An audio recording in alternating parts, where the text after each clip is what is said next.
বিয়ের পূর্বে কোনো মেয়ের গায়ে হাত দিবি না ভাই আমার, খবরদার। বিয়ের পূর্বে কোনো মেয়ের সাথে কথা বলবি না, খবরদার। তোর যোগ্যতা নেই ওর সাথে কথা বলার। তুই কে রে? বামন হয়ে চাঁদের দিকে হাত বাড়াবি না। আমার বোনরা চাঁদ।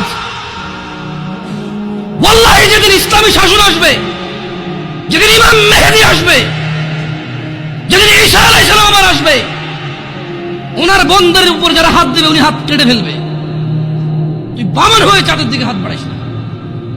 আমার বোনরা চাঁদ।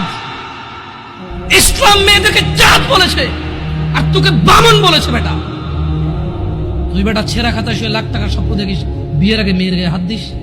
তোর সাহস কত? তোর সাহস কত? তুই জানিস না মুহাম্মদ সাল্লাল্লাহু আলাইহি সাল্লাম বলছে নেক স্ত্রী দুনিয়াতে যা আছে ওর চেয়ে বেশি উত্তম। তুই কি করে ওর গায়ে হাত দিস বিয়ের আগে? তোর সেই যোগ্যতা আছে বল?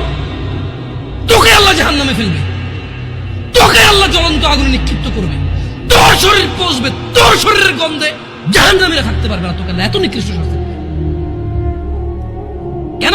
কারণ তুই এত বড় জঘন্য কাজে লিপ্ত হয়েছিস।